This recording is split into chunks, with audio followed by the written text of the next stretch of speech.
하나님 말씀은 구약 성경 이사야서 57장 18절, 19절 두 절 말씀입니다.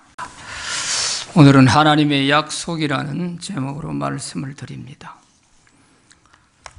모든 성경은 하나님이 우리 인간에게 주신 약속의 말씀입니다. 성경은 신약과 구약으로 되어 있는데 신약, 구약 하는 그 약자는 약속이라는 뜻입니다. 성경에는 수많은 약속이 기록되어 있습니다. 그런데 그 중에 핵심은 예수 그리스도입니다.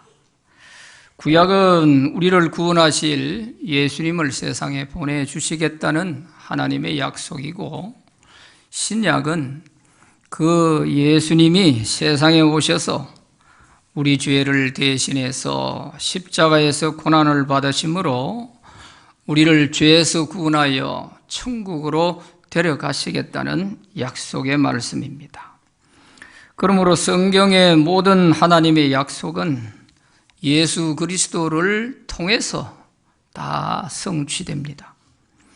예수 그리스도를 믿을 때 우리가 구원과 영생을 얻게 되고, 예수 그리스도를 잘 섬길 때에 하늘의 복과 땅의 복을 넘치게 받게 될 줄로 믿습니다.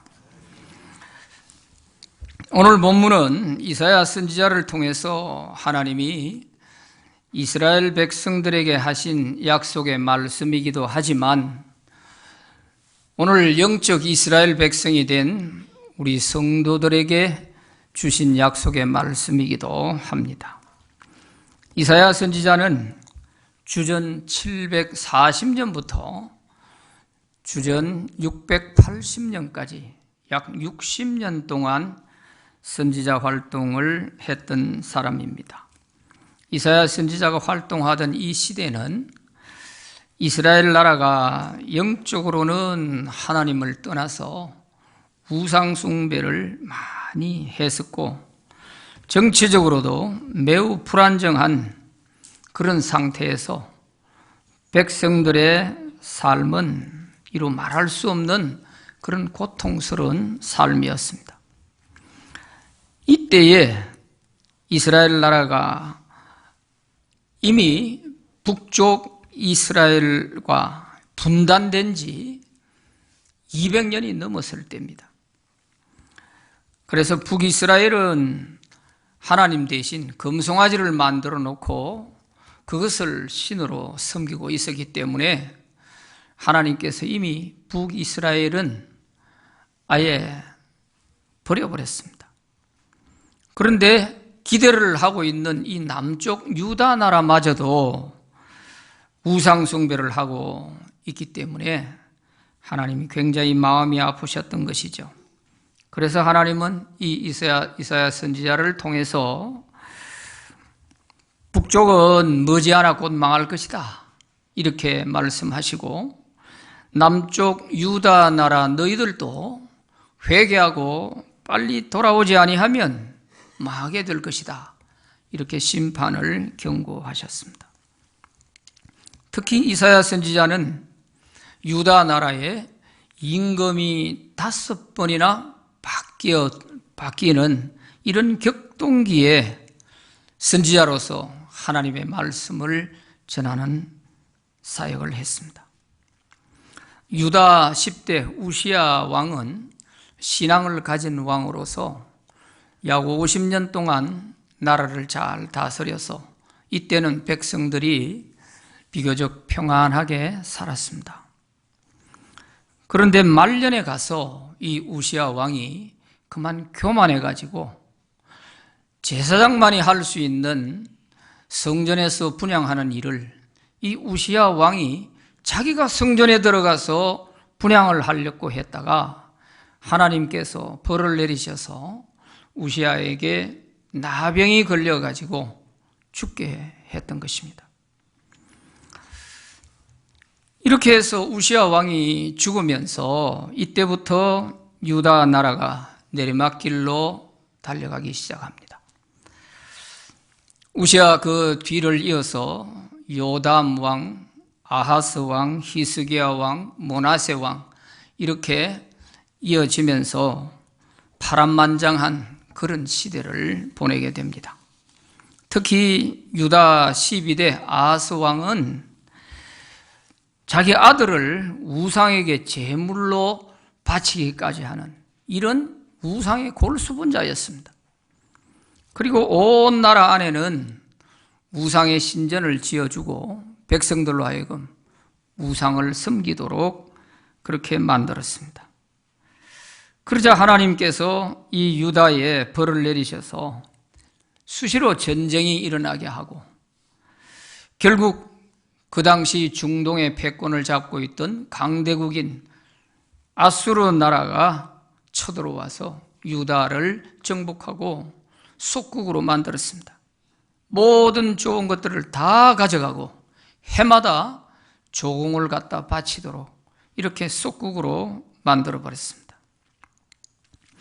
이러니까 유다 백성들의 그 삶이 어떻겠어요? 말할 수 없이 힘들고 고통스러운 거죠. 이런 때에 하나님이 이사야 선지자를 통해서 아하스 왕에게 경고하는 것입니다. 빨리 우상을 버리고 하나님께로 돌아오시오. 그러면 하나님께서 그 모든 대적들을 다 물리쳐 주시고 이 유다 나라에 평안을 주실 것입니다 하고 하나님의 말씀을 전했습니다. 그러나 아하스 왕은 오히려 우상 숭배에 더 빠졌습니다.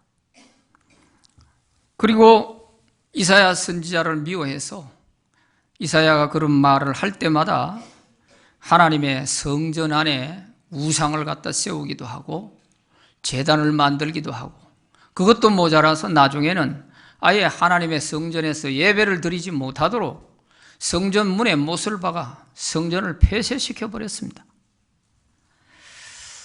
이렇게 하나님의 살 길을 일러주는 말씀을 들려줘도 믿음이 없으니까 알아듣지를 못하는 것입니다. 역대하 28장 22절, 24절, 25절 말씀을 우리 함께 읽어보겠습니다. 시작. 이 아하스 왕이 공고할 때에 더욱 여호와께 범죄하여 아하스가 하나님의 전의 기구들을 모아 하나님의 전의 기구들을 부수고 또 여호와의 전 문들을 닫고 예루살렘 구성마다 제단을 쌓고 유다 각 성읍에 산당을 세워 다른 신에게 분향하여 그의 조상들의 하나님 여호와를 진노하게 하였더라. 아멘. 하는 짓이 점점 더 하나님을 진노하게 만들었습니다.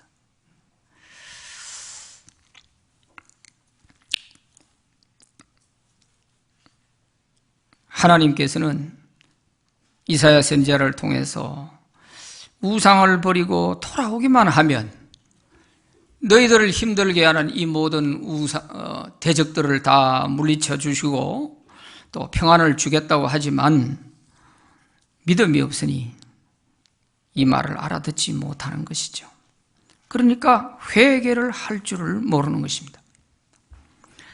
우리가 이런 아하스를 보면서요, 우리가 하나님의 백성으로서 하나님 말씀을 들을 때 하나님 말씀이 귀에 들리고 그 말씀이 우리 마음에 와서 부딪히고 내가 알지 못했던 죄를 발견하고 내가 살아가는 길이 잘못됐다는 것을 빨리 깨닫고 회개하고 돌아설 수 있는 이런 귀를 가진 사람이 큰 복 받은 사람이에요.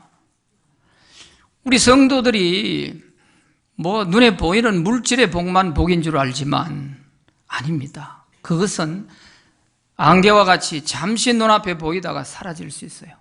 중요한 것은 우리가 하나님의 백성으로서 하나님의 말씀을 들을 때에 그 말씀이 귀에 들려야 되고 그 말씀을 들을 때 깨달아져야 되고 내 잘못된 것이 깨달아지고 고쳐지는 이것이 은혜입니다. 이보다 더 큰 은혜가 없어요. 아무리 눈에 보이는 물질의 복을 많이 받고 지금 당장은 눈앞에서 부러울 게 없이 이렇게 살아간다 할지라도 그 사람 귀에 하나님 말씀이 안 들리고 예배를 드리러 주일마다 안 빠지고 성실히 잘 나오지만 수없이 말씀을 들어도 그 말씀이 귀에 안 들어오는 이런 사람이 되면 아주 불행한 것입니다. 이런 아설을 보면서 우리가 그걸 느끼게 되는 거예요. 신앙이 없으면 회개가 첫째는 안 되는 거예요. 회개를 할 수 있는 이것이 은혜인데 말씀이 귀에 안 들리면 회개가 안 되는 거예요. 회개가 안 되면 내가 어떤 고난에 빠져 있어도 거기서 헤어나올 길이 없는 거예요.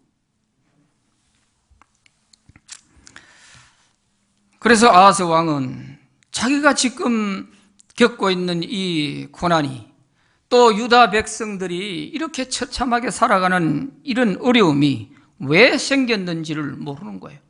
그거를 이사야가 가르쳐 주는데도 바로 당신들이 하나님을 떠나서 우상숭배하고 죄 가운데 있기 때문에 하나님이 벌을 내려 강대국을 끌고 들어와서 이렇게 힘들게 한 것이다. 이걸 가르쳐 주는데도 그게 귀에 안 들리는 거예요. 그걸 믿어지지 않는 거예요. 오늘 우리가 신앙생활을 하면서 이렇게 되어지면 큰일 나는 것입니다. 제일 불쌍한 것입니다. 내 마음에 맞는 말씀은 아멘이고 내가 좀 받아들이기 어려운 말씀을 들을 때에는 오히려 반항적이 되고 빗나가건 이런 귀를 가지면 이 큰일 나는 것입니다. 이건 옳은 성도가 아니에요. 그래서 이 아하스를 보면 우리가 이것을 좀 느낄 수 있어야 돼요. 점점 일러주면 일러줄수록 아하스는 더 우상에 깊이 빠져들어가는 이런 걸 볼 수가 있는 거죠. 지금이라도 늦지 않다. 네가 회개하고 우상을 버리고 하나님께 돌아오면 하나님은 당장 고쳐주고 회복시켜 주겠다고 이렇게 약속을 하시는데도 그걸 믿지를 못하는 거예요. 증거를 주겠다. 그러면서 하신 이사야를 통하여 주신 하나님의 약속이 뭔지 아세요? 처녀가 아들을 낳는 이런 증거를 보여주겠다. 이게 바로 이때 나온 말씀이에요. 우리가 예수님 성탄절에만 처녀가 아들을 낳을 것이요 그 이름을 임마누엘이라 하리라 하는 이 말씀 알고 있지만 이 말씀이 바로 이때 이 아하스 왕에게 증거로서 보여준 말씀이에요. 그런데도 아하스 왕은 나 그런 증거 필요 없어 하고 귀를 막고 안 듣는 거예요. 얼마나 답답한지 몰라요. 그래도 계속 하나님은 선지자를 통해서 회개하고 돌아오라. 지금이라도 돌아오면 내가 너그럽게 용서하고 다 회복시켜 주겠다. 이렇게 말씀하세요. 이사야서 55장 6절 7절을 우리 다 같이 읽어봅니다. 시작. 너희는 여호와를 만날 만한 때에 찾아라. 가까이 계실 때에 그를 부르라. 악인은 그의 길을 불의한 자는 그의 생각을 버리고 여호와께로 돌아오라. 그리하면 그가 긍휼히 여기시리라. 우리 하나님께로 돌아오라. 그가 너그럽게 용서하시리라. 아멘. 이것은 오늘 우리를 향해서 주시는 말씀이기도 한 것입니다. 아무리 옆에서 하나님께로 돌아오세요. 그래 있으면 안 됩니다. 하나님께로 돌아오세요. 그것이 당신이 지금 고난 속에서 벗어날 수 있는 가장 좋은 길입니다. 이렇게 옆에서 이 얘기를 해줘도 웃기는 소리 하지 마라. 니나 잘 믿어라. 이런 사람들 있잖아요. 그게 바로 오늘 21세기 현대판 아하스인 것입니다. 아하스 왕은 고집을 부리면서 자기 생각대로 그대로 살아갑니다. 그러므로 우리가 어떤 어려운 일을 만났을 때 죄를 회개할 수 있는 신앙을 가진 것은 복 중에 가장 큰 복인 줄로 믿습니다. 신앙이 없으면 아무리 하나님께 매를 맞아도 회개를 할 줄 모르는 것입니다. 도리어 더 반항적으로 빗나가 버리는 것입니다. 하나님이 싫어하시는 일만 골라가면서 하는 것입니다. 그래서 하나님은 화가 나셔서 노하셨다고 그랬죠. 화가 나셔서 더 세게 몽둥이로 때리는 거예요. 그래서 이 당시 이스라엘 백성들이 하나님께 맞아서 어떤 상태가 되어 있는지 하는 것을 성경에서 이렇게 표현하고 있습니다. 이사야서 1장 5절 6절 말씀을 같이 읽어봅니다. 시작. 너희가 어찌하여 매를 더 맞으려고 폐역을 거듭하느냐.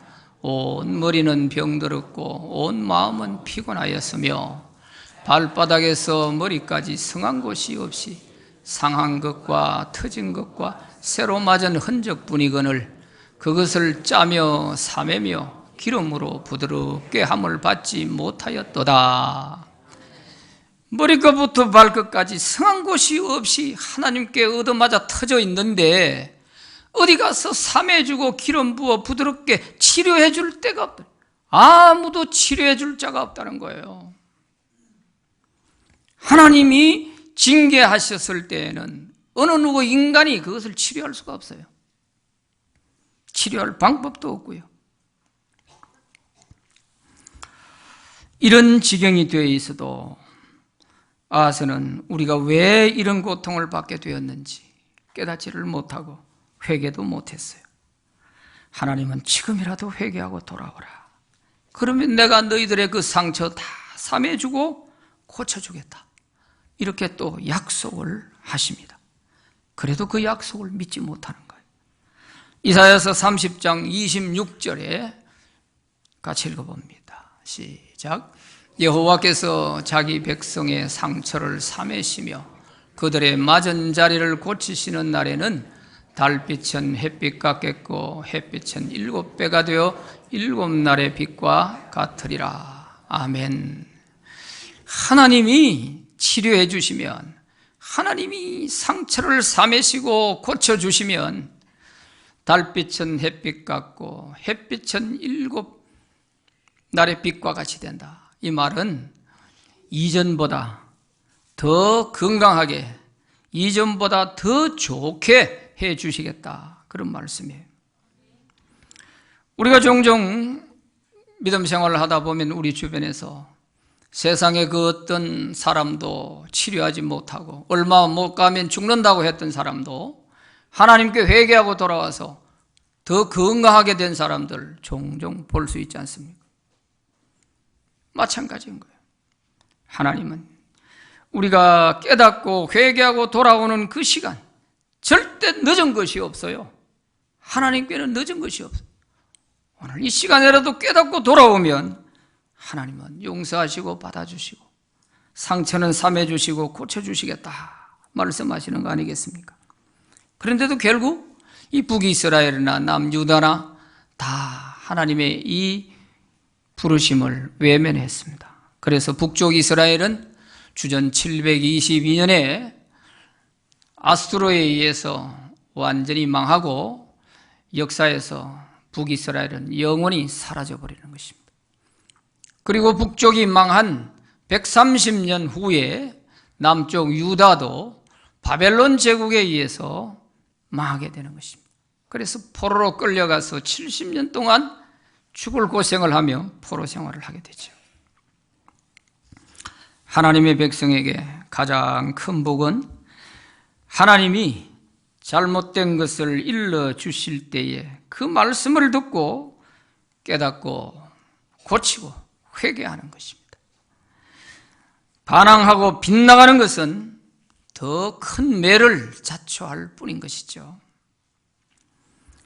오늘 읽은 본문의 말씀, 이사야서 57장의 말씀도 그렇습니다.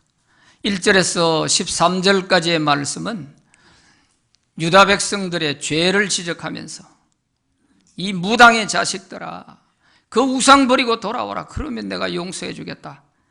이렇게 지적하는 것이고 14절부터 마지막 절까지는 회개하고 돌아오면 내가 다 고쳐주겠다. 내가 너를 고치리라, 고쳐주리라. 그렇게 말씀하고 있지 않습니까? 그런데 오늘 본문 그 바로 앞절 17절 말씀을 우리 같이 읽어봅니다. 시작. 그의 탐심의 죄악으로 말미암아 내가 노하여 그를 쳤으며 또 내 얼굴을 가리고 노하였으나 그가 아직도 패역하여 자기 마음의 길로 걸어가도다. 아멘. 하나님께서 내가 노하여 이들을 쳤다, 그렇게 말씀하십니다. 무엇 때문에? 탐심의 죄악으로 말미암아 그래 되어 있습니다. 내 얼굴을 가리고 노하였으나 그가 아직도 패역하여 자기 마음의 길로 걸어갔다. 얼굴을 가리고 노하였다 하는 말은, 하나님이 우리에게 얼굴을 비추신다는 말은 은혜를 베푸신다는 것을 말하는 것이고, 얼굴을 가렸다는 말은 너에게 베풀던 모든 은혜를 내가 다 끊어버리겠다, 그런 말씀인 거예요. 그러니까 하나님께서 탐심의 죄악에 빠져있는 이 유다 백성들을 매로 쳐서, 노하여 쳐서, 얼굴을 가리고 쳐서, 이런 표현을 하는 것은 은혜를 끊어버리고 해도 못 알아듣고, 몽둥이로 쳐도 못 알아듣고 돌아올 줄 모르고 자기 마음의 길로 걸어갔다. 패역하여, 그가 아직도 패역하여 자기 마음의 길로 걸어갔다. 자기 마음대로 살아갔다는 거예요. 여기서 패역하여 하는 이 단어를 원문을 보면 고집을 부리며, 그런 뜻이에요. 고집을 꺾지 않고 끝까지 자기 마음대로 살아가는 거예요. 그러나 회개하고 돌아오면 내가 그를 고치리라, 내가 그를 고쳐주고 평안을 주리라, 그렇게 말씀을 하십니다. 탐심의 죄악이라, 이렇게 유다 백성들의 그 모든 죄를 한마디로 요약해 놓은 것이 탐심의 죄악으로 말미암아 내가 노하여 그를 쳤으며, 탐심의 죄악. 이 탐심은 모든 죄악을 요약한 말씀이에요. 탐심은 욕심이 도를 넘어서 죄에 이르게 하는 것을 말합니다. 탐심은 모든 죄악의 뿌리가 됩니다. 우상 숭배를 하는 것도 하나님을 믿는 것보다 우상을 섬기면 더 잘 될 것 같다는 탐심이 우리 안에 있기 때문에 우상을 섬기는 거예요. 하나님을 떠나서 우리가 세상으로 돌아가는 것도 하나님 믿는 것보다 세상이 더 좋으니까 탐심 때문에 세상으로 빠져나가는 거예요. 사람들이 도둑질을 하고 사람을 속이고 심지어 사람을 죽이기까지 하는 이런 일들이 왜 일어나느냐? 타락한 인간의 마음의 탐심 때문인 거예요. 요즘 뉴스에서 또 떠들썩하게 하고 있는 사건이 있죠. 국가대표 펜싱 선수였던 올림픽 은메달리스트였던 남현희 선수 말이에요. 이 사람에게 결혼을 하자고 접근해왔던 사람이 본래는 여자였는데 성을 바꾸어서 남자가 된 거예요. 그래서 남자 주민등록번, 일로 나가는 주민등록증을 갖고 있는 거예요. 그러면서 접근을 해왔어요. 나이도 어려요. 그런데 나중에 알고 보니까 이 남현희 선수의 명예를 이용해서 사기를 치기 위해서, 그래서 사랑하는 것처럼 하면서 결혼을 하자고 접근을 해온 거예요. 탐심이 이렇게 무서운 거예요. 탐심은 성을 바꾸어가면서도 이런 짓거리를 하는 거예요. 탐심은 반드시 죄를 낳고 죽음에 이르게 하는 것입니다. 야고보서 1장 15절에서도 욕심이 잉태한 적 죄를 낳고 죄가 장성하면 사망을 낳는다고 했습니다. 우리가 하나님보다 더 사랑하는 것이 우상이 됩니다. 골로새서 3장 5절에 보면 탐심은 우상 숭배니라 그랬습니다. 하나님보다 더 사랑하는 것이 곧 죄입니다. 우상 숭배입니다. 탐심의 죄악입니다. 하나님은 자기의 택한 백성인 이스라엘을 왜 이렇게 징계를 하시겠습니까? 그것은 이스라엘을 사랑하기 때문입니다. 사랑하는 자녀가 나쁜 길로 가는 것을 보고 가만히 있을 부모가 어디 있습니까? 훈계를 하고 안 되면 매로 때려서라도 바른 길로 이끌려고 하지 않겠습니까? 하나님도 우리에게 징계를 하시는 이유가 우리를 사랑하시기 때문인 것입니다. 하나님은 우리 한 사람 한 사람을 자기의 아들 예수 그리스도를 통해서 십자가에 고난받고 피 흘리고 죽음을 통해서 우리 한 사람 한 사람을 죄에서 구원하여 하나님의 자녀로 삼아준 사람들이 오늘 저와 여러분들입니다.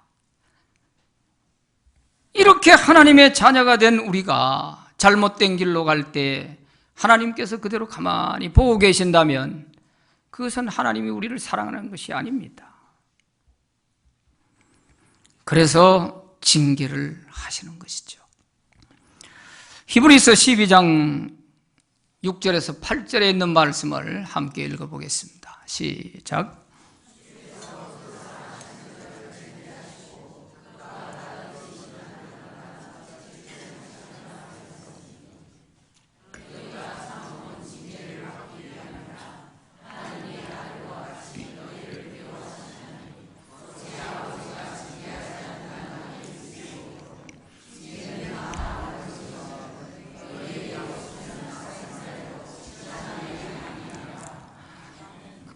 우리가 잘못된 길을 갈 때에 하나님께서 우리에게 가만히 보고만 계시고 아무 일도 없으면 친아들이 아니다 그랬어요. 사생자라고 그랬어요. 하나님이 사랑하는 자녀는 다 징계를 받게 되어 있다고 했어요. 그러니 여러분 이 말씀 잘 새겨들으셔야 됩니다. 내가 내 스스로도 알면서 조금 죄를 짓고 삐딱한 길로 갈 때에 아무 일도 없네. 내가 주일날 한 번, 두 번 빠져도 아무 일도 없네. 내가 하나님께 드려야 할 거 안 드려도 뭐 아무 일 없네. 이렇게 생각이 되면 큰 잘못입니다. 큰 잘못이에요. 그렇게 되면 안 되게 돼 있어요. 내가 조금만 잘못해도 하나님이 금방 나에게 깨달을 수 있도록 뭐가 나타나야 돼요. 그게 하나님이 사랑하는 사람이에요.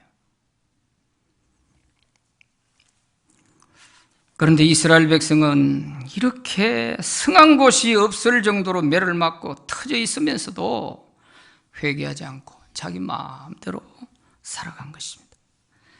지금이라도 회개하고 돌아오면 하나님이 고쳐주시겠다고 하는데도 그걸 알아듣지를 못하는 것입니다. 오늘 본문 18절, 19절을 한번 같이 읽어봅니다. 시작. 내가 그의 길을 보았은즉 그를 고쳐줄 것이라. 그를 인도하며 그와 그를 슬퍼하는 자들에게 위로를 다시 얻게 하리라. 입술의 열매를 창조하는 자 여호와가 말하노라. 먼 데 있는 자에게든지 가까운 데 있는 자에게든지 평강이 있을지어다 평강이 있을지어다 내가 그를 고치리라 하셨느니라. 아멘. 하나님은 이처럼 회개하고 돌아오면 내가 당장 고쳐주겠다, 평안을 주겠다, 위로를 다시 얻게 해주겠다, 이렇게 약속을 하십니다. 약속을. 입술의 열매를 창조하는 자 여호와가 말하노라 이렇게 되어 있는데, 입술의 열매를 창조한다는 말은 하나님이 한 번 하신 말씀은 반드시 열매를 맺는다, 반드시 그대로 이루어진다, 그런 뜻이에요. 예수님께서도 천지가 없어지기 전에는 하나님의 약속의 말씀은 1.1획도 없어지지 않는다고 했잖아요. 나라도 개인도 어떤 예기치 못한 고난이 오면 자기를 돌아보고 내가 하나님 앞에 잘못한 게 없나, 회개할 게 없나, 이걸 돌아보는 것이 그 고난에서 벗어나는 가장 빠른 길입니다. 회개만 하면 하나님은 언제든지 다시 고쳐주시고 회복시켜 주시겠다는 거예요. 오늘 하나님의 백성인 우리도 어려움이 있을 때 하나님을 찾으시기 바랍니다. 그러므로 우리는 성경에 하나님이 약속하신 말씀을 붙잡고 어떤 고난에서도 기도하며 회개하고 승리하시기를 바랍니다. 물질에 고난이 오면 내가 물질로 하나님 앞에 범죄한 게 없나? 건강에 고난이 오면 내가 몸으로 하나님께 범죄한 게 없나? 자신을 돌아보는 이것이 얼마나 중요한지 몰라요. 다윗은 바세바와 간음죄를 짓고 고난을 많이 겪었습니다. 심지어 자식에게 왕위에서 쫓겨났어요. 자식에게 왕위에서 쫓겨났어요. 그러나 나단 선지자가 책망하는 그 말을 듣고 회개했습니다. 하나님 앞에 회개했더니 하나님께서 그를 다시 왕위에 복귀시켜 주시고 죽는 그날까지 하나님께서 그를 끝까지 지켜주시고 회복시켜 주셨어요. 회개의 능력이 이렇게 큰 것입니다. 회개하면 이렇게 되는, 다윗만이 아니고 오늘 저와 여러분 모두도 마찬가지입니다. 예기치 못한 어려움이 있으면 우리가 하나님께 자신을 돌아보면서 회개함으로써 그 고난에서 속히 벗어날 수 있는 은혜가 있기를 바랍니다. 저는 병가 동안에 하나님의 말씀에 거울 앞에서 자신을 돌아보며 회개를 많이 했습니다. 왜 하나님은 저에게 할 일도 많고 바쁘기도 한데 모든 일을 다 내려놓게 하셨을까? 분명히 하나님의 뜻이 있을 거로 생각하면서 자신을 살피는 중에 크게 깨달은 것이 있습니다. 그것은 제가 하나님에 대한 사랑이 식어져 있었다 하는 것을 알게 됐습니다. 그동안 주님의 일만 열심히 하면 된다고 생각하고 일에 빠져 일에 묻혀 있다 보니까 제 영이 하나님과 깊은 교제를 하는 시간이 너무 부족했던 것입니다. 머리로는 제게 1순위는 하나님이다 이렇게 생각은 되는데 마음은 그게 아닌 거예요. 하나님의 일이 하나님보다 우선인 거예요. 이걸 깨닫는 순간 제게는 소름이 돋쳤습니다. 아무리 하나님의 일이라 할지라도 하나님에 대한 사랑이 식은 상태에서 열심히 하는 것은 하나님이 그리 좋아하지 않으시는구나 하는 것을 알게 된 것입니다. 그래서 하나님은 제가 모든 일을 내려놓게 하시고 오직 하나님만 바라보게 하신 것 같습니다. 왜냐하면 제 병이 병원에 가서 온갖 검사를 다 하고 해도 특별한 치료 방법이 없어요. 하도 답답하니까 그저 한의원에 가서 침 한 번 맞고 와서 집안에서 하나님만 바라보고 기도하는 것밖에 없어요. 눈이 이러니까 운전을 할 수 없으니까 어디 가지도 못해. 완전히 보이지 않는 감옥에 갇힌 것처럼 오직 하나님만 바라보게 만드시는 거예요.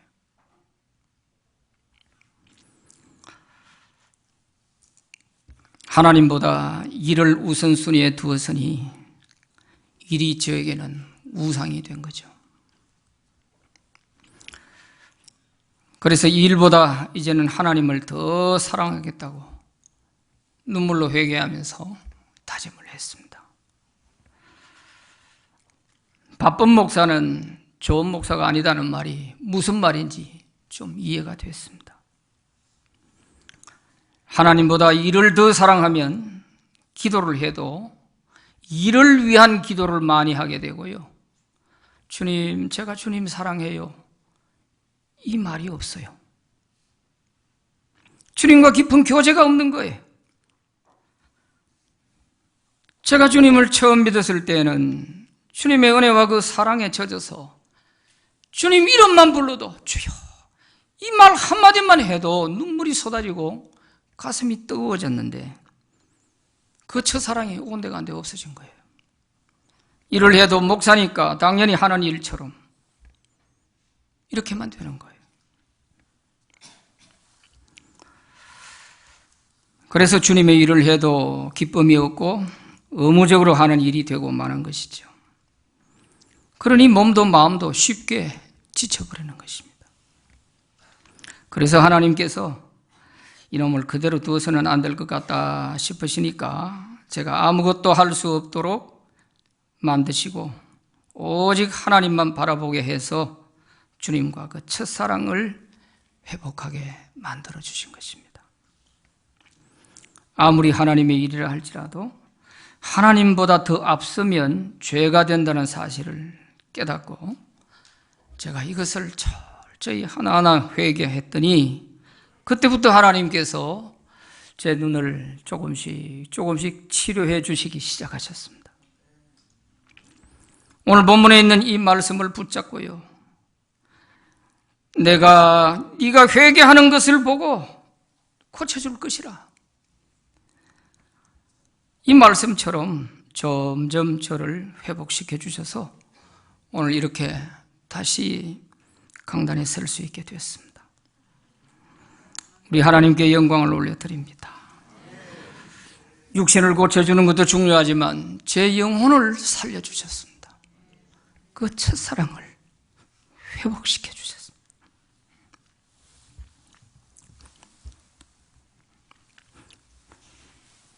그동안 저를 위해 기도해 주신 성도 여러분들에게 다시 한번 진심으로 감사를 드립니다. 우리가 가끔 예상치 못한 고난이 닥칠 때 하나님의 약속의 말씀을 붙잡고 회개하는 것이 고난에서 벗어나는 가장 빠른 지름길인 줄로 믿습니다.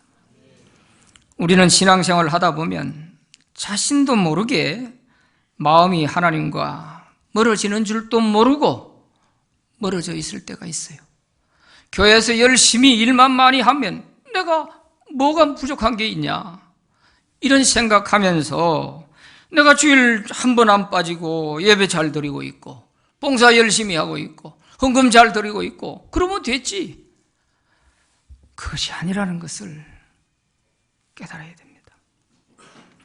주님은 그 어떤 것보다 나는 네 마음을 원한다, 네가 나를 사랑하기를 원한다.